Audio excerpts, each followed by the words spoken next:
জয় শ্রীকৃষ্ণ। আপনার কি মনে হচ্ছে যে সময়টা এখন খুব খারাপ যাচ্ছে? চারিদিকে শুধু অন্ধকার, চারপাশের মানুষগুলো সব অচেনা হয়ে গেছে, আর ভাগ্যের চাকা যেন উল্টো দিকে ঘুরছে। মনে হচ্ছে হাজার চেষ্টা করেও কোনো কুল কিনারা পাচ্ছেন না। যদি এই মুহূর্তে আপনার মনের অবস্থা এমনটাই হয়ে থাকে, তবে বিশ্বাস করুন, আজকের এই কথাগুলো শুধুমাত্র আপনার জন্যই। জীবনে যখন সব দরজায় তালা পড়ে যায়, তখন ঈশ্বর একটি জানালা খুলে রাখেন। আজ আমরা শ্রীকৃষ্ণের সেই অমূল্য বাণীর কথা জানব, যা এই খারাপ সময়ের ঘন অন্ধকার চিরে আপনাকে নতুন ভোরের আলো দেখাবে। তাই মন শান্ত করে এই কথাগুলো নিজের অন্তরে ধারণ করুন। আমরা মানুষরা বড্ড অভিমানী। যখন জীবনে ভালো সময় চলে, যখন আমাদের সব ইচ্ছে পূরণ হতে থাকে, তখন আমরা ঈশ্বরের কথা একবারও মনে করি না। কিন্তু যেই জীবনে সামান্য একটু দুঃখ আসে, একটু খারাপ সময় আসে, অমনি আমরা আকাশের দিকে তাকিয়ে ভগবানকে দোষ দিতে শুরু করি। আমরা ভাবি ঈশ্বর আমাদের ওপর অবিচার করছেন, আমাদের প্রার্থনার কোনো মূল্য তার কাছে নেই। কিন্তু শ্রীকৃষ্ণ গীতায় বলেছেন যে সময় কখনো ভালো বা খারাপ হয় না। সময় হলো একটি দর্পণ মাত্র, যা আমাদের জীবনের আসল সত্যগুলোকে আমাদের সামনে তুলে ধরে। খারাপ সময় আসলে ঈশ্বরের দেওয়া কোনো শাস্তি নয়, বরং এটি হলো তার দেওয়া এক বিশেষ আশীর্বাদ আর এক গভীর শিক্ষা, যা আমাদের মায়ার ঘোর থেকে চোখ খুলে দেয়। একটি ঈগল পাখির দিকে তাকিয়ে দেখুন। যখন আকাশে কালো মেঘ ঘনিয়ে আসে, প্রবল ঝড় শুরু হয়, তখন বনের অন্য সব পাখিরা ভয়ে নিজেদের বাসাতে লুকিয়ে পড়ে। তারা ঝড়ের হাত থেকে বাঁচার জন্য নিরাপদ আশ্রয় খোঁজে। কিন্তু ঈগল পাখি সেই ঝড়কে একটুও ভয় পায় না। উল্টে সে সেই ঝড়ের তীব্র হাওয়াকে কাজে লাগিয়ে মেঘের বুক চিরে অনেক ওপরে উঠে যায়। সেখানে কোনো বৃষ্টি নেই, কোনো মেঘ নেই, আছে শুধু অনন্ত নীল আকাশ আর উজ্জ্বল রোদ্দুর। ঈগল পাখি তার জীবনের সবচেয়ে বড় প্রতিকূলতাকেই নিজের শক্তির সিঁড়ি বানিয়ে নেয়। আপনার জীবনে আসা এই খারাপ সময়গুলো হলো ঠিক সেই ঝড়ের মতো। আপনি চাইলে অন্য সাধারণ পাখিদের মতো ভয়ে কুঁকড়ে গিয়ে নিজের ঘরে লুকিয়ে কাঁদতে পারেন, অথবা ঈগলের মতো নিজের ভেতরের সুপ্ত শক্তিকে জাগিয়ে তুলে এই খারাপ সময়কে কাজে লাগিয়ে জীবনের এক নতুন উচ্চতায় পৌঁছতে পারেন। ঈশ্বর আপনাকে ঈগলের মতোই শক্তিশালী ডানা দিয়েছেন, শুধু সেই ডানায় ভরসা করে আপনাকে উড়তে শিখতে হবে। খারাপ সময় যখন আসে, তখন সে একা আসে না, সে আমাদের কাছ থেকে অনেক কিছু কেড়ে নেয়। হয়তো আপনার জমানো অর্থ, আপনার সামাজিক সম্মান, কিংবা আপনার খুব কাছের ভালোবাসার মানুষ। আমরা এই হারানোর শোকে পাথর হয়ে যাই, মনে হয় জীবনটা বুঝি এখানেই একেবারে শেষ হয়ে গেল। কিন্তু পরমেশ্বর যখন আমাদের জীবন থেকে কিছু সরিয়ে নেন, তখন তিনি আসলে আমাদের হাত দুটিকে খালি করে দেন, যাতে তিনি সেখানে আরও সুন্দর, আরও পবিত্র আর আরও মূল্যবান কিছু তুলে দিতে পারেন। ঈশ্বর শূন্যস্থান পছন্দ করেন না। তিনি যখন কিছু নেন, তখন তার বদলে তার চেয়ে অনেক গুণ ভালো কিছু দেওয়ার প্রস্তুতি নেন। শরৎকালের একটি বড় গাছের কথা একবার গভীরভাবে ভাবুন। যখন শরৎকাল আসে, তখন গাছের সেই সুন্দর সবুজ পাতাগুলো একে একে শুকিয়ে হলুদ হয়ে মাটিতে ঝরে পড়তে শুরু করে। গাছটিকে তখন দেখতে একদম রিক্ত আর কঙ্কালের মতো লাগে। মনে হয় যেন তার জীবনের সব সৌন্দর্য কেউ নিষ্ঠুরভাবে কেড়ে নিয়েছে। কিন্তু গাছটি কি তখন তার হারানো পাতার জন্য শোক পালন করে? সে কি বেঁচে থাকার আশা ছেড়ে দিয়ে মরে যায়? একদমই নয়। গাছটি তার নিজস্ব জ্ঞানে খুব ভালোভাবে জানে যে এই পাতা ঝরে যাওয়াটা তার ধ্বংস নয়, বরং এটি হলো নতুন পাতা আসার এক নীরব প্রস্তুতি। সে পরম ধৈর্য নিয়ে অপেক্ষা করে ঋতুরাজ বসন্তের জন্য, আর ঠিক সময়ে তার প্রতিটি ডালে আবার নতুন কচি সবুজ পাতা আর রঙিন ফুল ফুটে ওঠে। তার হারানো সৌন্দর্য বহুগুণ বেড়ে আবার ফিরে আসে। আমাদের জীবনে আসা খারাপ সময়গুলো হলো ঠিক ওই পাতা ঝরা মরশুমের মতো। এই সময়ে আমাদের অনেক কিছু হারাতে হয়, অনেক আপনজনকে ছাড়তে হয়। কিন্তু আপনি যদি সেই গাছের মতো স্থির আর শান্ত থেকে পরম ঈশ্বরের ওপর নিজের অগাধ বিশ্বাস ধরে রাখেন, তবে আপনার জীবনেও নিশ্চয়ই বসন্ত আসবে। যে জিনিসগুলো আপনি হারিয়েছেন, তার অভাব ঈশ্বর এমনভাবে পূরণ করবেন যা আপনি কখনো কল্পনাও করতে পারেননি। আমাদের জীবনের সবচেয়ে বড় মোহ হলো আমরা মুখের মিষ্টি কথায় গলে গিয়ে সবাইকে নিজের আপন ভেবে নিই। আমাদের যখন পকেট ভর্তি টাকা থাকে, আমাদের যখন সমাজে একটা ক্ষমতা থাকে, তখন আমাদের চারপাশে অনেক মানুষের ভিড় জমে যায়। তারা মিথ্যে প্রশংসা করে, সারাদিন আমাদের বন্ধু সাজার নিখুঁত অভিনয় করে। আমরাও তাদের সেই কথায় ভুলে গিয়ে তাদের উপর নিজের থেকেও বেশি ভরসা করতে শুরু করি। কিন্তু শ্রীকৃষ্ণ আমাদের সাবধান করে বলেন যে মানুষের আসল রূপ কখনো দিনের আলোয় দেখা যায় না। মানুষের আসল রূপ চেনা যায় রাতের ঘোর অন্ধকারে, অর্থাৎ মানুষের জীবনের খারাপ সময়। বর্ষাকালে যখন পুকুরগুলো কানায় কানায় জলে ভরে ওঠে, তখন চারপাশ থেকে অসংখ্য ব্যাঙ এসে সেই পুকুরে জড়ো হয়।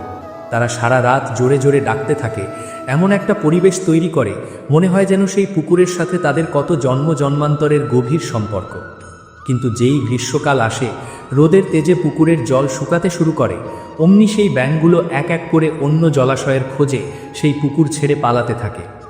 জল শুকিয়ে যাওয়া সেই একাকী পুকুরটির পাশে তখন আর একটি ব্যাঙও পড়ে থাকে না। আপনার জীবনে আসা ওই নকল বন্ধু আর সুযোগ সন্ধানী মানুষগুলো হলো ঠিক ওই বর্ষাকালের ব্যাঙের মতো। তারা শুধুমাত্র আপনার ভালো সময়ের আকর্ষণে আপনার কাছে এসেছিল। এখন যখন আপনার সময় খারাপ যাচ্ছে, আপনার রূপকথার পুকুরের জল শুকিয়ে আসছে, তখন তারা এক এক করে অজুহাত দিয়ে মুখ ফিরিয়ে নিচ্ছে। এতে আপনার দুঃখ পাওয়ার কিছুই নেই, বরং আপনার উচিত দুহাত তুলে ঈশ্বরকে ধন্যবাদ দেওয়া। কারণ এই খারাপ সময়টি আপনার জীবনে এসেছিল বলেই আপনি আজ পরিষ্কার বুঝতে পারলেন যে কারা আপনার আসল আপন আর কারা শুধুই বন্ধুত্বের অভিনয় করছিল। খারাপ সময় হলো ঈশ্বরের দেওয়া এক মহামূল্যবান চালুনি, যা দিয়ে তিনি আপনার জীবন থেকে অপ্রয়োজনীয় আর ক্ষতিকর মানুষগুলোকে ছেঁকে চিরকালের জন্য বাইরে ফেলে দেন। মানুষ যখন সুখে থাকে, তখন তার ভেতরে অজান্তেই একটা প্রকাণ্ড অহংকার জন্ম নেয়। সে ভাবতে শুরু করে যে সে নিজের যোগ্যতায়, নিজের বুদ্ধিতে আর নিজের পরিশ্রমে সব কিছু অর্জন করেছে। এই আমি আর আমার বোধটাই হলো মানুষের আধ্যাত্মিক পতনের সবচেয়ে বড় কারণ। শ্রীকৃষ্ণ অর্জুনকে বারবার মনে করিয়ে দিয়েছেন যে তুমি শুধু একজন নিমিত্ত মাত্র, কাজ করার প্রকৃত মালিক তুমি নও। কিন্তু সুখের সময় মানুষ এই পরম সত্য ভুলে অন্ধ হয়ে যায়। ঈশ্বর তখন এই খারাপ সময়ের রূপ ধরে আমাদের জীবনে আসেন, আমাদের সেই সাজানো অহংকারের দেওয়াল ভেঙে চুরমার করে দিতে, যাতে আমরা আবার মাটির কাছাকাছি ফিরে আসতে পারি। মাটির নিচে থাকা একটি ছোট্ট বীজের কথা একবার গভীরভাবে ভাবুন। একটা ছোট্ট বীজের ভেতরে একটি বিশাল মহীরুহ হওয়ার সমস্ত সম্ভাবনা লুকিয়ে থাকে। কিন্তু সেই বীজটি যদি তার শক্ত আবরণের ভেতরে সুরক্ষিত থাকতে চায়, সে যদি মাটির বুকে নিজেকে বিলিয়ে দিতে ভয় পায়, তবে সে কোনোদিন গাছ হয়ে মাথা তুলে দাঁড়াতে পারবে না। একটি গাছ হওয়ার জন্য সেই বীজকে তার শক্ত আবরণ ভাঙতে হয়, মাটির অন্ধকারের সাথে প্রবল লড়াই করতে হয়, জল আর মাটির সাথে মিশে নিজের পুরনো অস্তিত্বকে একেবারে শেষ করে দিতে হয়। বীজের এই মৃত্যু থেকেই জন্ম নেয় একটি বিশাল আর নতুন জীবন। আমাদের ভেতরের অহংকার হলো ঠিক ওই বীজের শক্ত আবরণের মতো। খারাপ সময় এসে যখন আমাদের সেই অহংকারে সজোরে আঘাত করে, যখন আমাদের সব গর্ব ধুলোয় মিশে যায়, তখন আমাদের বুকে খুব কষ্ট হয়। কিন্তু মনে রাখবেন, এই কষ্ট ছাড়া আপনার আধ্যাত্মিক জন্ম কোনোভাবেই সম্ভব নয়। ঈশ্বর আপনার অহংকারকে চূর্ণ করেন, যাতে আপনার হৃদয়ে তার প্রতি নিখাদ প্রেম আর ভক্তি জন্ম নিতে পারে। যখন আপনি চারদিক থেকে নিরাশ হয়ে শূন্য হাতে চোখের জল ফেলতে ফেলতে ঈশ্বরের সামনে গিয়ে দাঁড়ান, শুধু তখনই তিনি তার স্নেহের দুই অদৃশ্য হাত বাড়িয়ে আপনাকে বুকে টেনে নেন। সময় কখনো এক জায়গায় থেমে থাকে না। এটি নদীর প্রবাহমান জলের মতো, যা সব সময় শুধু সামনের দিকে বয়ে চলেছে। আজ যে সময়কে আপনি খুব খারাপ বলছেন, কাল সেই সময়ই আপনার কাছে একটি সোনালী শিক্ষা হয়ে ধরা দেবে। কিন্তু আমরা আমাদের মনের অস্থিরতার জন্য এই সামান্য সত্যটুকু বুঝতে পারি না। আমরা খারাপ সময়ের ঘূর্ণিপাকে এমনভাবে জড়িয়ে পড়ি যে আমাদের মনে হয় এই রাত আর কোনোদিন শেষ হবে না। একটি শুঁয়োপোকা যখন তার গুটির ভেতরে বন্দি থাকে, তখন চারপাশটা একেবারে অন্ধকার থাকে। তার মনে হতে পারে যে এটাই তার জীবনের শেষ পরিণতি। সে একটা দম বন্ধ করা পরিবেশের মধ্যে আটকে থাকে, একা লড়াই করে, কিন্তু সে হাল ছাড়ে না। প্রকৃতির নিয়ম অনুযায়ী সে নীরবে অপেক্ষা করে। সে বুঝতে পারে না যে এই অন্ধকার গুটিটি তার কবর নয়, বরং এটি হলো তার নতুন জন্মের একটি হাতুড় ঘর। নির্দিষ্ট সময় পেরিয়ে গেলে সেই শক্ত গুটি ফেটে যায় এবং সেখান থেকে বেরিয়ে আসে একটি অপূর্ব সুন্দর প্রজাপতি, যার পিঠে থাকে রঙিন মায়াবী ডানা আর যে অনায়াসে ফুলের সুবাস নিতে মুক্ত আকাশে উড়ে বেড়ায়। গুটির ভেতরের ওই অন্ধকার আর কষ্টের সময়টুকু না থাকলে শুঁয়োপোকা কোনোদিন প্রজাপতি হতে পারত না। ঠিক সেইভাবেই আপনার বর্তমানের এই খারাপ সময়টি হলো আপনার আত্মিক রূপান্তরের একটি অত্যন্ত জরুরি পর্যায়। ঈশ্বর আপনাকে এই কঠিন পরিস্থিতির মধ্যে দিয়ে নিয়ে যাচ্ছেন, কারণ তিনি আপনাকে আরও সুন্দর, আরও মজবুত এবং আরও জ্ঞানী করে তুলতে চান। আপনি এখন শুধু একটি শুঁয়োপোকার মতো সেই অন্ধকার গুটির ভেতরে নিজের সাথে লড়াই করছেন, কিন্তু আপনার ভেতরেও আধ্যাত্মিক ডানা মেলবার প্রস্তুতি চলছে। যেদিন এই খারাপ সময়ের অবসান হবে, সেদিন আপনি নিজেও আয়নার সামনে দাঁড়িয়ে অবাক হয়ে যাবেন আপনার ভেতরের অসীম ক্ষমতা আর প্রশান্তি দেখে। জীবনের এই কঠিন লড়াইয়ে আমাদের সবচেয়ে বড় অস্ত্র হলো বিশ্বাস। কার ওপর বিশ্বাস? নিজের আত্মার ওপর এবং সেই পরম করুণাময় ঈশ্বরের ওপর। যখন চারদিক থেকে ভেঙে পড়ে, আপন মানুষগুলো দূরে চলে যায়, তখন শুধুমাত্র এই অটুট বিশ্বাসই আমাদের সোজা হয়ে দাঁড়াতে সাহায্য করে। শ্রীকৃষ্ণ বলেন যে তুমি হয়তো সব কিছু দেখতে পাচ্ছ না, কারণ তোমার দৃষ্টি সীমিত, কিন্তু আমি এই অনন্ত সৃষ্টির শুরু থেকে শেষ পর্যন্ত সব কিছু পরিষ্কার দেখতে পাই। তুমি যাকে আজ তোমার সবচেয়ে বড় অমঙ্গল বলে ভাবছ, আমি খুব ভালো করেই জানি যে তার মধ্যেই তোমার পরম মঙ্গল লুকিয়ে আছে। একটি মা বাঁদর আর তার বাচ্চার সম্পর্কটি একবার খুব মন দিয়ে লক্ষ্য করুন। একটি বাচ্চা বাঁদর তার মায়ের পেট শক্ত করে 2 হাত দিয়ে আঁকড়ে ধরে থাকে। মা বাঁদরটি যখন এক গাছের উঁচু ডাল থেকে অন্য গাছের ডালে অবলীলায় লাফিয়ে বেড়ায়, তখন বাচ্চার মনে বিন্দুমাত্র কোনো ভয় থাকে না। সে জানে তার মায়ের লাফানোর মধ্যে যতই ঝুঁকি থাকুক না কেন, নিচে যতই গভীর খাদ থাকুক না কেন, তার মা কখনো তাকে পড়ে যেতে দেবে না। বাচ্চাটির একমাত্র কাজ হলো নিজের পুরো শক্তি দিয়ে মায়ের শরীর সাথে সেটে থাকা।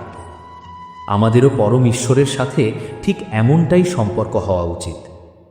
জীবনের এই বিশাল মায়াবী জঙ্গলে যখন পরিস্থিতি এক ডাল থেকে অন্য ডালে বিপজ্জনকভাবে লাফাতে থাকে, তখন আমাদের কাজ হলো শুধু ভক্তি আর বিশ্বাস দিয়ে ঈশ্বরের শ্রীচরণ শক্ত করে আঁকড়ে ধরে থাকা। তিনি আমাদের কোনো দিন পড়ে যেতে দেবেন না। তিনি ভালো করেই জানেন কোথায় আমাদের নিয়ে যেতে হবে আর কিভাবে আমাদের এই বিপদ থেকে রক্ষা করতে হবে। আপনার জীবনের এই খারাপ সময়টিতে আপনি ভগবানকে আরও বেশি করে নিজের অন্তরে আঁকড়ে ধরুন। তার কাছে মিথ্যে অভিযোগ করবেন না, বরং শিশুর মতো তার উপর নির্ভর করতে শিখুন। খারাপ সময়ে আমাদের মন সবচেয়ে বেশি বিভ্রান্ত হয়। আমরা বুঝতে পারি না যে আমাদের ঠিক কী করা উচিত। আমরা ভালো ফল পাওয়ার আশায় ব্যাকুল হয়ে উঠি, আর যখন ফল পাই না, তখন গভীর হতাশায় ডুবে যাই। শ্রীকৃষ্ণ গীতায় বারবার বলেছেন যে কর্মে তোমার অধিকার, ফলের ওপর নয়। খারাপ সময় হলো ঠিক সেই সময় যখন তোমাকে তোমার নিষ্কাম কর্মের আসল পরীক্ষা দিতে হয়। একটি মাকড়সাকে খেয়াল করুন। সে কত যত্ন করে নিজের ভেতর থেকে সুতো বের করে একটি নিখুঁত জাল বোনে। তারপর হঠাৎ একটা দমকা হাওয়া আসে বা বৃষ্টির ঝাপটা লাগে, আর তার সেই সাধের জাল মুহূর্তের মধ্যে ছিঁড়ে যায়। মাকড়সা কিন্তু তখন হতাশ হয়ে বসে থাকে না বা তার ভাগ্যকে দোষ দেয় না। সে তক্ষুনি আবার একটা নতুন কোণ খুঁজে বের করে আর নতুন উদ্যমে জাল বুনতে শুরু করে। সে জানে তার ধর্ম হলো জাল বোনা, আর সে তার কাজ থেকে এক পাও পিছিয়ে যায় না। আপনার জীবনও এখন সেই ছিন্ন ভিন্ন হয়ে যাওয়া জালের মতো। চারপাশের পরিস্থিতি হয়তো আপনার সব পরিকল্পনা একেবারে নষ্ট করে দিয়েছে, কিন্তু আপনি তো মানুষ, আপনি ঈশ্বরের শ্রেষ্ঠ সৃষ্টি। একটি সামান্য মাকড়সা যদি জাল ছিঁড়ে গেলে হাল না ছাড়ে, তবে আপনি কেন এত সামান্য আঘাতেই নিজের হার মেনে নেবেন? আপনার একমাত্র কাজ হলো সততা আর নিষ্ঠার সাথে নিজের কর্ম করে যাওয়া। ফলাফল কি হবে, কখন ভালো সময় আসবে, এই সব চিন্তা সম্পূর্ণভাবে ঈশ্বরের ওপর ছেড়ে দিন। কারণ আপনি যখন নিজের কাজের ফল ঈশ্বরের চরণে সমর্পণ করেন, তখন আপনার কাজের দায়িত্ব স্বয়ং ঈশ্বর নিজের হাতে তুলে নেন। একটি নদীর কথা ভাবুন। নদী যখন পাহাড় থেকে জন্ম নিয়ে সমতলের দিকে ছুটে চলে, তার পথে কত বড় বড় পাথর, কত পাহাড়, কত জঙ্গল বাধা হয়ে দাঁড়ায়। কিন্তু নদী কি সেই পাথরের সঙ্গে লড়াই করে নিজের সময় নষ্ট করে? সে খুব শান্তভাবে সেই পাথরগুলোকে পাশ কাটিয়ে নিজের জন্য একটি নতুন পথ তৈরি করে নেয়। তার লক্ষ্য শুধু একটাই, আর তা হলো সেই বিশাল সমুদ্রে গিয়ে মেশা। আমাদের জীবনটাও ঠিক সেই নদীর মতো। জীবনে যখন খারাপ সময় আসে, যখন চারপাশ থেকে বাধা বিপত্তি এসে আমাদের পথ আটকে দাঁড়ায়, তখন আমাদের হতাশ হয়ে সেই বাধার সামনে দাঁড়িয়ে থাকা উচিত নয়। আমাদের উচিত নদীর মতো শান্ত মনে সেই বাধাগুলোকে পাশ কাটিয়ে নিজের লক্ষ্যের দিকে এগিয়ে যাওয়া। কারণ আমাদের অন্তিম গন্তব্য তো সেই পরম সাগরে, অর্থাৎ ঈশ্বরের চরণে গিয়ে মেশা। আর এই যাত্রাপথে আসা ছোটোখাটো পাথরগুলো আমাদের লক্ষ্য ভ্রষ্ট করতে পারে না। পুকুরের কাদায় ফুটে থাকা একটি পদ্ম ফুলের দিকে তাকান। পদ্মের জন্ম হয় নোংরা কাদায় আর ঘোলা জলে। কিন্তু আপনি যদি সেই পদ্মপাতার দিকে খুব মন দিয়ে দেখেন, তবে বুঝতে পারবেন যে কাদা বা জল কোনো কিছুই সেই পাতাকে একটুও স্পর্শ করতে পারে না। সে ওই নোংরা জলের মধ্যে থেকেও জলের থেকে সম্পূর্ণ আলাদা হয়ে থাকে। এই সংসারটাও হলো ঠিক সেই নোংরা কাদা আর ঘোলা জলের মতো। এখানে লোভ, লালসা, হিংসা আর স্বার্থপরতার পাঁক চারিদিকে ছড়িয়ে আছে। বিশেষ করে যখন আপনার খারাপ সময় চলে, তখন এই পাঁক আরও বেশি করে আপনাকে কালিমা লিপ্ত করতে চায়। কিন্তু আপনি যদি পদ্মফুলের মতো হতে পারেন, আপনি যদি সংসারের সব দায়িত্ব পালন করেও নিজের মনকে ঈশ্বরের চরণে স্থির রাখতে পারেন, তবে এই দুনিয়ার কোনো নোংরা কাদাই আপনার আত্মাকে স্পর্শ করতে পারবে না। আপনি সেই ঘোলা জলের মধ্যেই এক অপূর্ব সুন্দর ফুলের মতো ফুটে থাকবেন, যা দেখে স্বয়ং ঈশ্বরও মুগ্ধ হবেন। সমুদ্রের গভীরে থাকা একটি ঝিনুকের কথা একবার ভেবে দেখুন। যখন সমুদ্রের স্রোতে ভেসে আসা একটি ছোট্ট তীক্ষ্ণ বালির কণা ঝিনুকের খোলসের ভেতরে ঢুকে যায়, তখন ঝিনুকের নরম শরীরে তা বড্ড যন্ত্রণা দেয়।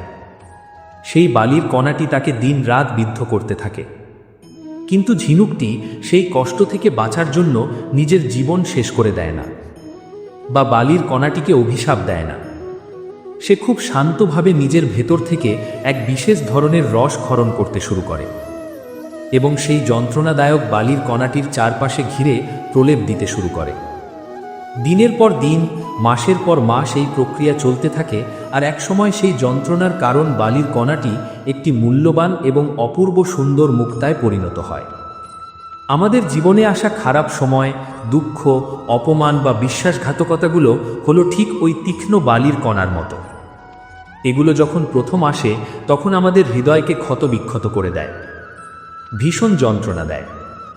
কিন্তু আমরা যদি ধৈর্য না হেরে ঈশ্বরের ওপর বিশ্বাস রেখে আমাদের ভেতরের জ্ঞান, প্রেম আর ক্ষমার রস দিয়ে সেই কষ্টগুলোকে আবৃত করতে শুরু করি, তাহলে একদিন সেই কষ্টগুলোই আমাদের জীবনের সবচেয়ে মূল্যবান শিক্ষায় পরিণত হবে।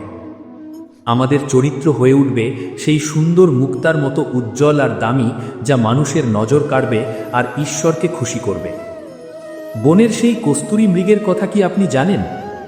তার নিজের নাভির ভেতরেই থাকে মূল্যবান সুগন্ধি কস্তুরী, যার গন্ধে সারা বন ম ম করে। কিন্তু সেই বোকা হরিণটি জানেই না যে সুগন্ধের উৎস সে নিজেই। সে পাগল হয়ে সারা বনময় ঘুরে বেড়ায় সেই গন্ধের খোঁজে, আর খুঁজতে খুঁজতে একসময় ক্লান্ত হয়ে মৃত্যুর মুখে ঢলে পড়ে। আমাদের অবস্থাও ঠিক সেই কস্তুরী মৃগের মতো। আমরা পরম শান্তি আর অনন্ত আনন্দকে খুঁজে বেড়াই বাইরের এই নশ্বর পৃথিবীতে।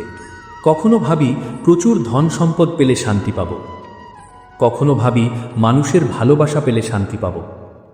আর যখন খারাপ সময় আসে, যখন এই বাইরের জিনিসগুলো আমাদের হাতছাড়া হয়ে যায়, তখন আমরা একেবারে ভেঙে পড়ি। কিন্তু শান্তি তো কোনো বাইরের বস্তু নয়। শান্তি হলো আত্মার নিজস্ব স্বভাব। ঈশ্বর আমাদের হৃদয়ের ভেতরেই সেই অনন্ত শান্তির ভাণ্ডার লুকিয়ে রেখেছেন। কিন্তু আমরা বাইরের মায়ায় এতই অন্ধ হয়ে থাকি যে নিজের ভেতরের সেই পরম সত্তাকে চিনতেই পারি না। শ্রীকৃষ্ণ বলেন, যখন তুমি বাইরের দিকে তাকানো বন্ধ করে নিজের অন্তরের গভীরে দৃষ্টি ফেরাবে, তখন দেখবে সেখানে কোনো দুঃখ নেই। সেখানে শুধুই পরম আনন্দ আর প্রশান্তি বিরাজ করছে। খারাপ সময় আসে আমাদের এই অন্তরের দিকে তাকানোর সুযোগ করে দেওয়ার জন্য। মেঘের জন্য তৃষ্ণার্ত চাতক পাখির কথা আমরা সবাই জানি। চাতক পাখি প্রচণ্ড গরমে তৃষ্ণায় ছটফট করে তার গলা শুকিয়ে কাঠ হয়ে যায়, চোখের দৃষ্টি ঝাপসা হয়ে আসে। তার চারপাশে হয়তো অনেক নদী, পুকুর বা জলাশয় জলে ভর্তি হয়ে থাকে, কিন্তু সে সেই জল এক ফোঁটাও স্পর্শ করে না। সে স্থির হয়ে আকাশের দিকে তাকিয়ে থাকে মেঘের বৃষ্টির জলের আশায়, কারণ তার কাছে মেঘের জল ছাড়া অন্য কোনো জল পান করা মানে নিজের অস্তিত্বের অবমাননা। একজন সত্যিকারের জ্ঞানীর জীবনও ঠিক চাতক পাখির মতো হওয়া উচিত। এই মায়াময় পৃথিবীতে খারাপ সময়ের অন্ধকারে অনেক রকমের সাময়িক সুখ আর প্রলোভন আমাদের হাতছানি দিয়ে ডাকে। অসৎ পথে টাকা রোজগারের হাতছানি বা নিজের আদর্শ থেকে সরে আসার প্রলোভন। এগুলো হলো ওই পুকুরের ঘোলা জলের মতো। যা সাময়িক তৃষ্ণা মেটালেও আত্মাকে চিরকালের জন্য কলুষিত করে দেয়। আমাদের আত্মার সত্যিকারের তৃষ্ণা হল পরমাত্মার প্রেম আর সততা। যখন আমরা চাতক পাখির মতো একাগ্র চিত্তে কেবল ঈশ্বরের কৃপারূপী বৃষ্টির জলের জন্য অপেক্ষা করতে শিখব, তখন পৃথিবীর এই সাময়িক প্রলোভনগুলো আমাদের আর টলাতে পারবে না। আমরা জানব যে আমাদের পরম পিতা আমাদের ঠিক সময়ে ঠিক জিনিসটি দেবেন। পৃথিবীতে সবচেয়ে বড় আঘাত আসে আপনজনদের কাছ থেকে, বিশেষ করে আপনার খারাপ সময়ে, যখন আপনি দেখেন যে যাদের আপনি সবচেয়ে বেশি ভালোবেসেছেন তারাই সবার আগে আপনাকে ছেড়ে চলে গেছে বা আপনাকে ভুল বুঝেছে। তখন আপনার মনে হয় পৃথিবীটা কত নিষ্ঠুর। রাগে আর অভিমানে আমাদের মন বিষাক্ত হয়ে ওঠে। আমরা প্রতিশোধ নিতে চাই বা চিরকালের জন্য সম্পর্ক ছিন্ন করে দিতে চাই। কিন্তু বনে থাকা চন্দন গাছের স্বভাবটি একবার লক্ষ্য করুন। একজন কাঠুরিয়া যখন তীক্ষ্ণ কুঠার দিয়ে চন্দন গাছকে আঘাত করে তাকে কেটে টুকরো টুকরো করে দেয়, তখন চন্দন গাছ কিন্তু সেই কুঠারকে বিষে ভরিয়ে দেয় না, উল্টে সে কুঠারের লোহার ফলায় নিজের সুগন্ধ মেখে দেয়। যে তাকে ধ্বংস করতে এসেছে সে তাকেও নিজের সেরা উপহারটি দিয়ে বিদায় জানায়। শ্রীকৃষ্ণ বলেন, তোমার আত্মাও যেন এই চন্দন গাছের মতো সুবাসিত হয়। কেউ যদি তোমার খারাপ সময় তোমার সাথে খারাপ ব্যবহার করে, তোমাকে কষ্ট দেয়, তবে তার মানে এই নয় যে তুমিও তার সাথে খারাপ ব্যবহার করবে। খারাপ মানুষের খারাপ কাজগুলো হলো তাদের স্বভাব, আর ক্ষমা করা হলো তোমার স্বভাব। তুমি অন্যের স্বভাবের কারণে নিজের সুন্দর স্বভাবটিকে কেন নষ্ট করবে? যখন তুমি তোমাকে আঘাত করা মানুষটিকেও মন থেকে ক্ষমা করতে পারবে, তখন তুমি অনুভব করবে যে তোমার হৃদয় কতটা হালকা আর পবিত্র হয়ে গেছে। ক্ষমা হলো দুর্বলতা নয়, ক্ষমা হলো এক পরম আধ্যাত্মিক শক্তি, যা একমাত্র আধ্যাত্মিক সাধকদের মধ্যেই থাকে। শীতের সকালে ঘাসের ডগায় জমে থাকা শিশির বিন্দুগুলোর দিকে তাকালে দেখতে পাবেন সূর্যের প্রথম আলো পড়তেই সেগুলো কেমন হীরের মতো ঝলমাল করে ওঠে। কিন্তু একটু বেলা বাড়লেই, রোদ কড়া হতে শুরু করলে সেই সুন্দর শিশির বিন্দুগুলো কোথায় যেন অদৃশ্য হয়ে যায়। আমাদের জীবনের সুখ আর দুঃখগুলো ঠিক এই শিশির বিন্দুর মতো। এগুলো ক্ষণস্থায়ী, এগুলোকে কোনোভাবেই আটকে রাখা যায় না। আপনি যত শক্ত করে কোনো নির্দিষ্ট পরিস্থিতিকে আঁকড়ে ধরতে চাইবেন, তা তত তাড়াতাড়ি আপনার জীবন থেকে মিলিয়ে যাবে। রাতের অন্ধকারের পরেই যেমন ভোরের আলো আসে, তেমনি দুঃখের গভীর অমানিসা কেটে গিয়ে আবার একদিন সুখের সূর্য উদিত হবে। শুধু প্রয়োজন একটু ধৈর্য আর পরম পিতার উপর অগাধ বিশ্বাস। একটি সাপের দিকে তাকান। সাপ যখন বুঝতে পারে যে তার গায়ের চামড়া পুরনো হয়ে গেছে, তখন সে খুব কষ্ট করে রুক্ষ পাথরের গায়ে ঘষে ঘষে তার সেই পুরনো খোলস ত্যাগ করে। খোলস ছাড়ার সময় তার সারা শরীরে মারাত্মক যন্ত্রণা হয়, কিন্তু সেই কষ্ট সহ্য করার পরেই সে একটি নতুন চকচকে রূপ পায় এবং নতুন উদ্যমে জীবন শুরু করে। আমাদের জীবনেও অনেক পুরনো চিন্তাধারা, অনেক পুরনো বদভ্যাস আর অনেক বিষাক্ত সম্পর্ক থাকে, যা আমাদের প্রতিনিয়ত পিছিয়ে দেয়। খারাপ সময় আসে এই পুরনো খোলসগুলোকে জোর করে আমাদের শরীর থেকে ছাড়িয়ে নেওয়ার জন্য। আমরা মায়ায় অন্ধ হয়ে সেই পুরনো খোলসগুলোকে ছাড়তে ভয় পাই, ভাবি যে এগুলো ছাড়া আমাদের অস্তিত্ব হয়তো বিপন্ন হয়ে পড়বে। কিন্তু শ্রীকৃষ্ণ বলেন যে পুরনোকে ধ্বংস না করলে নতুনের সৃষ্টি হয় না। তোমার ভেতরের পুরনো অহংকার আর অজ্ঞানতার খোলসগুলোকে ত্যাগ করতে শেখো। এই ত্যাগের সময় হয়তো মনে অনেক কষ্ট হবে, হৃদয় রক্তাক্ত হবে, কিন্তু তারপরেই তোমার আত্মা এক নতুন এবং শুদ্ধ রূপ ধারণ করবে। তুমি অনুভব করবে এক অদ্ভুত স্বাধীনতা, যা তোমাকে ঈশ্বরের আরও কাছাকাছি নিয়ে যাবে। মাটিতে সারিবদ্ধভাবে হেঁটে চলা পিঁপড়েদের দিকে কখনো মনোযোগ দিয়ে দেখেছেন? একটি ছোট্ট পিঁপড়ে যখন নিজের চেয়েও ভারী একটি খাবারের টুকরো মুখে নিয়ে দেওয়াল বেয়ে ওপরে ওঠে, সে বারবার মাটিতে পড়ে যায়, কিন্তু সে কখনো হাল ছাড়ে না। সে আবার নতুন করে সেই খাবারটা মুখে তুলে নিয়ে ওপরের দিকে উঠতে শুরু করে। হাজারবার পড়ে গেলেও তার লক্ষ্যের প্রতি কোনো পরিবর্তন হয় না। খারাপ সময়ে আমাদের আধ্যাত্মিক যাত্রা আর জীবনের সংগ্রামও ঠিক এই পিঁপড়ের মতো হওয়া উচিত। জীবনে যখন অনেক বড় বড় দুঃখ আর বাধা আসবে, যখন বারবার চেষ্টা করার পরেও শুধু ব্যর্থতা জুটবে, তখন ভেঙে পড়বেন না, কারণ ঈশ্বর আসলে আপনার ভক্তি আর ধৈর্যের পরীক্ষা নিচ্ছেন। তিনি দেখতে চান যে আপনি কতটা দৃঢ়তার সাথে তার উপর বিশ্বাস ধরে রাখতে পারেন। বারবার হোঁচট খেয়ে পড়ে যাওয়ার পরেই মানুষ আসল উঠে দাঁড়াতে শেখে, আর ঈশ্বর শুধু তাদেরই সাহায্য করেন যারা নিজেদের সাহায্য করার জন্য শত বাধা বিপত্তির মধ্যেও লড়াই চালিয়ে যায়। খারাপ সময় মানে জীবন শেষ নয়, বরং জীবনকে নতুন করে গুছিয়ে নেওয়ার একটা সুবর্ণ সুযোগ। এই সুযোগটিকে কাজে লাগাতে হলে আমাদের দৃষ্টিকে সাময়িক অন্ধকারের গণ্ডি ছাড়িয়ে অনেক দূর পর্যন্ত প্রসারিত করতে হবে। বনের রাজা সিংহের স্বভাবের দিকে একবার খুব মনোযোগ দিয়ে লক্ষ্য করুন। একটা সিংহ যখন তার শিকারের ওপর ঝাঁকিয়ে পড়ার প্রস্তুতি নেয়, তখন সে প্রথমেই কিন্তু সামনের দিকে লাফ দেয় না, বরং সে শান্তভাবে এক পা পেছনের দিকে সরে আসে।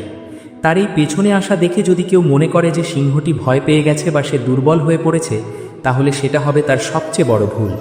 কারণ সিংহের এই এক পা পেছনে আসা মানে হলো একটা বিশাল এবং বিধ্বংসী লাফ দেওয়ার চরম প্রস্তুতি। ঠিক একইভাবে জীবন যখন আপনাকে তীব্র বেগে পেছনের দিকে টেনে নিয়ে যায়, যখন চারপাশের পরিস্থিতি এতই প্রতিকূল হয়ে ওঠে যে আপনার মনে হয় যে আপনি জীবনে অনেক পিছিয়ে পড়ছেন, তখন বুঝবেন যে পরমেশ্বর আপনাকে সামনের দিকে এক অকল্পনীয় বিশাল লাফ দেওয়ার জন্য প্রস্তুত করছেন। এই পিছিয়ে পড়ার সময়টিতে হা হুতাশ না করে নিজের ভেতরের অসীম শক্তিকে নীরবে সঞ্চয় করুন। আপনার এই নীরব এবং শান্ত প্রস্তুতির সময়টাই একদিন আপনার জীবনের সবচেয়ে বড় বিজয়ের ভিত্তিপ্রস্তর স্থাপন করবে। আমরা মানুষরা সবসময় চাই আমাদের জীবনের সম্পূর্ণ নিয়ন্ত্রণ যেন আমাদের নিজেদের হাতেই থাকে। আমরা আমাদের হিসেব মতো ভবিষ্যৎ সাজাতে চাই, কিন্তু আমরা অহংকারের বশে ভুলে যাই যে এই বিশাল এবং রহস্যময় ব্রহ্মাণ্ডের একমাত্র চালক হলেন স্বয়ং শ্রীকৃষ্ণ। আপনি কি কখনো আকাশে উড়ে চলা পরিযায়ী পাখিদের ঝাঁকের দিকে মন দিয়ে দেখেছেন? শীতের শুরুতে হাজার হাজার মাইল পথ পাড়ি দেওয়ার সময় তারা একটি নির্দিষ্ট বিন্যাসে দল বেঁধে ওড়ে। সামনের যে পাখিটা নেতৃত্ব দেয়, পেছনের সমস্ত পাখিগুলো অন্ধের মতো কোনো প্রশ্ন না করে তাকে অনুসরণ করে। তারা তাদের নেতার ওপর সম্পূর্ণ বিশ্বাস রাখে। তাদের ছোট্ট মনে একবারও এই সন্দেহ জাগে না যে নেতা তাদের দিক ভুল করে কোনো বিপদের দিকে নিয়ে যাবে কিনা। আমাদেরও ঠিক সেই পরিযায়ী পাখিদের মতো পরম ঈশ্বরের ওপর অবিচল এবং অন্ধ বিশ্বাস রাখতে হবে। যখন আপনি আপনার জীবনের সমস্ত ভার, আপনার সব দুশ্চিন্তা আর ভয় পরম পিতার চরণে সমর্পণ করবেন, তখন আপনি অন্তরে এক অদ্ভুত প্রশান্তি লাভ করবেন। তখন আপনার মনে হবে যে এই খারাপ সময়টা কোনো দুর্ঘটনা নয়, বরং এটি ঈশ্বরেরই এক অতি নিখুঁত এবং মহান পরিকল্পনার অংশ। একটি বিশাল এবং প্রাচীন বটগাছের কথা গভীরভাবে ভাবুন। যখন আকাশে কালো মেঘ জমে প্রবল কালবৈশাখী ঝড় শুরু হয়, চারপাশ লণ্ডভণ্ড হয়ে যেতে থাকে, তখন সেই বটগাছটি তার সমস্ত জীবনী শক্তি দিয়ে মাটির গভীরে থাকা তার পুরনো শিকড়গুলোকে আরও শক্ত করে আঁকড়ে ধরে রাখে। ঝড়ের প্রচণ্ড দাপটে তার অনেক ডালপালা ভেঙে যায়, অজস্র সবুজ পাতা ঝড়ে মাটিতে পড়ে যায়। তাকে দেখতে হয়তো তখন অনেক দুর্বল লাগে, কিন্তু সে তার নিজের জায়গা থেকে 1 ইঞ্চিও সরে যায় না। ঝড় থেমে গেলে সে আবার নতুন উদ্যমে তার কচি পাতা এবং ডালপালা বিস্তার করতে শুরু করে। খারাপ সময়ে আমাদের এই প্রাচীন বটগাছের মতো অবিচল হতে হবে। চারপাশের পরিস্থিতি যতই ভয়াবহ হোক না কেন, আপনার আপনজনরা যতই আপনাকে ছেড়ে চলে যাক না কেন, আপনার বিশ্বাস আর ভক্তির শিকড়কে শ্রীকৃষ্ণের শ্রীচরণে শক্তভাবে আটকে রাখতে হবে। বাইরের আঘাত আমাদের হয়তো সাময়িকভাবে বিষণ্ণ করে দিতে পারে, আমাদের চোখের জল ফেলতে বাধ্য করতে পারে, কিন্তু আমাদের ভেতরের আধ্যাত্মিক ভিত্তি যদি সত্য আর প্রেমের ওপর মজবুত থাকে, তাহলে দুনিয়ার কোনো ঝড়ই আমাদের পুরোপুরি উপড়ে ফেলতে পারবে না। জীবনে যখন সব দরজা একে একে বন্ধ হয়ে যায়, যখন আমাদের চারপাশের চেনা পৃথিবীটা অচেনা মনে হয়, তখন ঈশ্বর আমাদের নীরবতার ভাষা শেখান। একটি কোকিলের জীবনের দিকে তাকালে আমরা এই নীরবতার অসীম শক্তি খুব সহজেই বুঝতে পারি। বসন্তকালে কোকিল তার মিষ্টি এবং সুমধুর সুরে সারা বনভূমি মাতিয়ে রাখে। তার গানে সবাই মুগ্ধ হয়। কিন্তু যখন প্রকৃতির রুক্ষতা আসে, শীতের কনকনে ঠান্ডা হাওয়া বইতে শুরু করে, গাছের পাতা ঝরে যায় এবং চারপাশ নিস্তব্ধ হয়ে পড়ে, তখন কোকিল কিন্তু জেদ করে তার গান চালিয়ে যায় না। সে সম্পূর্ণ চুপ হয়ে যায়। সে নিজেকে গাছের আড়ালে লুকিয়ে রাখে, আর শীতের এই কঠিন এবং প্রতিকূল সময়টা পার হওয়ার জন্য চরম ধৈর্য নিয়ে অপেক্ষা করে। সে তার স্বভাবগত গানে জানে যে এই রুক্ষ পরিবেশে তার সুমধুর গানের কোনো মূল্যায়ন হবে না। আপনার জীবনে আসা এই খারাপ সময়গুলো হলো ঠিক সেই শীতকালের মতো। এই সময়ে মানুষকে বেশি কথা না বলে, কারো সাথে তর্কে না জড়িয়ে সম্পূর্ণ নীরব থাকতে শিখতে হবে। যারা আপনাকে অপমান করছে তাদের কথার জবাব মুখে না দিয়ে নিজের ভেতরের আত্মবিশ্বাসকে সঞ্চয় করুন, আর উপযুক্ত সময়ের জন্য অপেক্ষা করুন। সময়ের চাকা ঘুরবেই, আর তখন আপনার এই নীরবতার জবাব স্বয়ং শ্রীকৃষ্ণ আপনার সাফল্যের মাধ্যমে গোটা দুনিয়াকে দিয়ে দেবেন। একটি বাঁশের টুকরোর ভেতরে লুকিয়ে থাকা ত্যাগের কথা ভেবে দেখুন। একটি বাঁশবাগানে অনেক বাঁশ থাকে, কিন্তু সব বাঁশ ভগবান শ্রীকৃষ্ণের হাতের বাঁশি হয়ে ওঠার সৌভাগ্য লাভ করতে পারে না। যে নির্দিষ্ট বাঁশটিকে বাঁশি হিসেবে তৈরি করার জন্য বেছে নেওয়া হয়, তাকে তার রূপান্তরের জন্য মারাত্মক কষ্ট সহ্য করতে হয়। প্রথমে তাকে তার নিজের মাটি আর শেকড় থেকে নির্দয়ভাবে কেটে আলাদা করা হয়। তারপর তার গায়ে ধারালো অস্ত্র দিয়ে আঘাত করে তাকে ভেতর থেকে সম্পূর্ণ ফাঁপা করে দেওয়া হয়। এরপর তার গায়ে জ্বলন্ত আগুনের ছ্যাঁকা দিয়ে একাধিক ছিদ্র তৈরি করা হয়। এই পুরো প্রক্রিয়াটি একটি বাঁশের অস্তিত্বের জন্য অত্যন্ত যন্ত্রণাদায়ক। কিন্তু যখন এই অসহ্য যন্ত্রণার শেষ হয়, তখন সেই শূন্য আর ক্ষতবিক্ষত বাঁশটি স্বয়ং শ্রীকৃষ্ণের পবিত্র অধরে স্থান পায়। তার সেই শূন্যতার ভেতর দিয়ে পরমেশ্বরের নিজের শ্বাস প্রবাহিত হয় এবং জন্ম নেয় এমন এক স্বর্গীয় সুর যা সারা বিশ্ব ব্রহ্মাণ্ডকে মুগ্ধ করে দেয়। আপনার জীবনের এই কঠিন আর খারাপ সময়গুলো হলো ঈশ্বরের সেই ধারালো অস্ত্র আর আগুনের আঘাতের মতো। তিনি আপনার ভেতরের অহংকার, কামনা বাসনা আর জাগতিক মোহকে কেটে ছেটে আপনাকে ভেতর থেকে সম্পূর্ণ শূন্য আর পরিষ্কার করে দিচ্ছেন। কারণ ঈশ্বর শুধু সেই পবিত্র হৃদয়েই তার প্রেমের সুর তুলতে পারেন যা সম্পূর্ণ অহংকার শূন্য। তাই এই সাময়িক কষ্ট পেয়ে চোখের জল ফেলবেন না, বরং নিজেকে হাসি মুখে কৃষ্ণের হাতে সমর্পণ করে দিন, যাতে তিনি আপনাকে তার নিজের হাতের বাঁশি হিসেবে গড়ে তুলতে পারেন। রাতের আকাশের তারাদের দিকে কখনো একান্তে তাকিয়ে দেখেছেন? দিনের বেলায় যখন সূর্যের তীব্র আলো পৃথিবীতে ছড়িয়ে থাকে, তখন আকাশের ওই কোটি কোটি তারা আমাদের চোখের আড়ালেই লুকিয়ে থাকে। সূর্যের আলোর দাপটে আমরা তাদের অস্তিত্ব টেরই পাই না।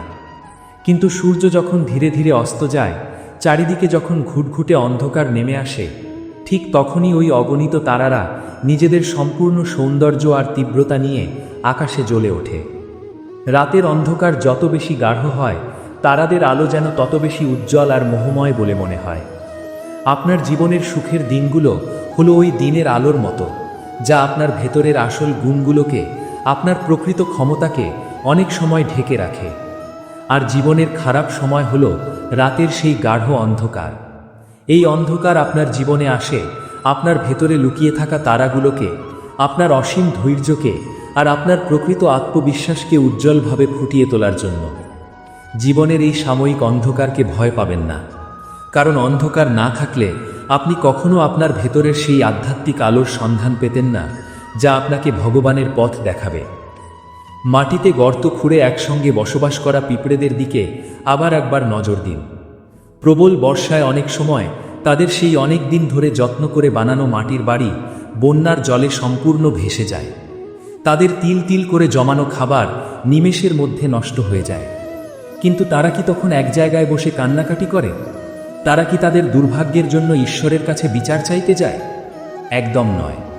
জল নেমে গেলেই তারা আবার সবাই মিলে নতুন করে বাসা বানাতে শুরু করে। তাদের জীবনে একটাই মন্ত্র, আর তা হলো নিরন্তর এবং নিষ্কাম কর্ম। আপনার জীবনে খারাপ সময় এসে হয়তো আপনার অনেক দিনের অনেক যত্ন করে সাজানো স্বপ্নগুলোকে নির্মমভাবে ভেঙে দিয়েছে। কিন্তু আপনি তো ঈশ্বরের শ্রেষ্ঠ সৃষ্টি। আপনি একজন মানুষ। একটি সামান্য পিঁপড়ে যদি বাসা ভেঙে গেলে তার লড়াইয়ের ময়দান ছেড়ে না পালায়, তবে আপনি কেন এত সামান্য আঘাতেই নিজের হার মেনে নিয়ে হতাশায় ডুবে যাবেন?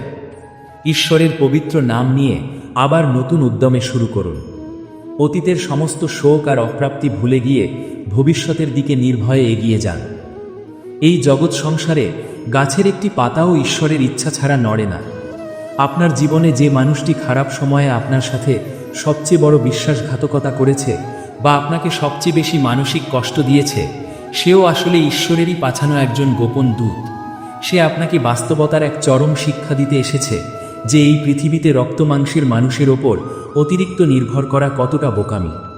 সে আপনাকে কঠোরভাবে বোঝাতে এসেছে যে আপনার ভরসা করার এবং আশ্রয় নেওয়ার একমাত্র নিরাপদ জায়গা হল শুধুমাত্র শ্রীকৃষ্ণের শ্রীচরণ। যখন আপনি এই পরম সত্যটা নিজের অন্তরের গভীর থেকে সম্পূর্ণভাবে মেনে নিতে পারবেন, তখন আপনার মন থেকে সমস্ত রাগ, ক্ষোভ আর অভিমান বৃষ্টির জলের মতো ধুয়ে মুছে পরিষ্কার হয়ে যাবে। আপনি আপনার সবচেয়ে বড় শত্রুকেও হাসি মুখে ক্ষমা করতে পারবেন। আর এই নিঃস্বার্থ ক্ষমাই হলো সেই পবিত্র সিঁড়ি যা আপনাকে ঈশ্বরের সবচেয়ে কাছাকাছি নিয়ে যাওয়ার একমাত্র পথ। খারাপ সময় আসলে একটা আধ্যাত্মিক ছাঁকনির মতো কাজ করে। এটি আপনার জীবন থেকে সমস্ত নকল মানুষ, মিথ্যে অহংকার, ভিত্তিহীন মোহ আর ক্ষতিকর আসক্তিগুলোকে ছেঁকে চিরকালের জন্য বাইরে ফেলে দেয়। এই কঠিন প্রক্রিয়ার শেষে আপনার সত্তার মধ্যে যা অবশিষ্ট থাকে তা হলো আপনার খাঁটি আত্মা আর পরম ঈশ্বরের প্রতি আপনার অটুট এবং পবিত্র বিশ্বাস। এই বিশ্বাসটুকু নিজের বুকের ভেতর প্রদীপের মতো জ্বালিয়ে রেখে জীবনের অন্ধকার পথ চলতে থাকুন। সবসময় মনে রাখবেন, ঈশ্বর এমন কোনো কঠিন পরীক্ষা বা এমন কোনো বড় পাহাড় আপনার সামনে দাঁড় করান না যা পার হওয়ার ক্ষমতা তিনি আপনাকে দেননি। তিনি আপনার ভেতরের সহ্য শক্তি আর ক্ষমতা খুব ভালো করে জানেন বলেই আপনাকে এই বিশেষ পরীক্ষায় ফেলেছেন। যেদিন আপনি এই অগ্নি পরীক্ষায় সসম্মানে উত্তীর্ণ হবেন, সেদিন যে নতুন আর পরিশ্রিত মানুষ হিসেবে এই পৃথিবীর সামনে আত্মপ্রকাশ করবেন, তা দেখে আপনি নিজেই নিজের প্রতি সবচেয়ে বেশি গর্বিত হবেন।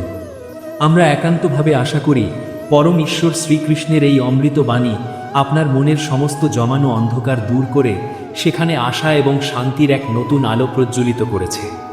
যদি আপনার মনে হয় যে জীবনের এই কঠিন এবং চ্যালেঞ্জিং সময়ে আপনি একা নন, ঈশ্বর সর্বদা ছায়ার মতো আপনার সাথেই আছেন, তাহলে এই ভিডিওটিতে একটি লাইক দিয়ে আমাদের এই আধ্যাত্মিক যাত্রাকে উৎসাহিত করুন। আপনার নিজের জীবনে ঘটে যাওয়া কোনো খারাপ সময়ের অভিজ্ঞতা বা সেই কঠিন পরিস্থিতি থেকে আপনি কি মহামূল্যবান শিক্ষা পেয়েছেন তা নিচে কমেন্ট করে অবশ্যই আমাদের সাথে এবং বৃহত্তর পৃথিবীর সাথে ভাগ করে নিন। হয়তো আপনার সেই বাস্তব অভিজ্ঞতা আর ঘুরে দাঁড়ানোর গল্প অন্য কোনো হতাশ মানুষের জীবনে নতুন করে বাঁচার প্রেরণা হয়ে উঠতে পারে। আর আপনার সেই সব আপনজনদের সাথে এই ভিডিওটি অবশ্যই শেয়ার করুন যারা হয়তো এই মুহূর্তে জীবনের কোনো কঠিন সময়ের মধ্য দিয়ে যাচ্ছেন এবং একা নীরবে কাঁদছেন। তাদের এই বাণীর মাধ্যমে মনে করিয়ে দিন যে প্রতিটি ঘন অন্ধকার রাতের পরেই আসে এক অত্যন্ত সুন্দর এবং আলোকিত সকাল। প্রভু শ্রীকৃষ্ণের এই ধরনের আরও অনেক জীবনমুখী, প্রেরণাদায়ক এবং অমূল্য বাণী নিয়মিত শোনার জন্য এবং আমাদের এই বৃহৎ আধ্যাত্মিক পরিবারের একজন স্থায়ী সদস্য হওয়ার জন্য প্রভুকে উপদেশ চ্যানেলটিকে এখনই সাবস্ক্রাইব করুন। বেল আইকনটি প্রেস করতে একেবারেই ভুলবেন না, যাতে আমাদের আপলোড করা প্রতিটি নতুন বাণীর সন্ধিক্ষণ সবার আগে আপনার কাছে পৌঁছে যায়। জীবনের এই কঠিন এবং মায়াময় যুদ্ধে চিরকাল জয়ী হয়ে উঠুন এবং সবসময় নিজের ঠোঁটের কোণে হাসি বজায় রাখুন। আপনার বিশ্বাস এবং ভক্তি যেন পাহাড়ের মতো অটুট থাকে। এতক্ষণ ধৈর্য সহকারে আমাদের সাথে এই পথ চলার জন্য আপনাকে হৃদয় থেকে অনেক অনেক ধন্যবাদ। পরম দয়ালু ঈশ্বরের অসীম কৃপা আর বুক ভরা আশীর্বাদ আপনার এবং আপনার পরিবারের সকলের ওপর সর্বদা ধারার মতো বর্ষিত হোক। ভক্তি ভরে আর পূর্ণ বিশ্বাস নিয়ে প্রেম সে একবার বলিয়ে জয় শ্রীকৃষ্ণ, রাধে রাধে।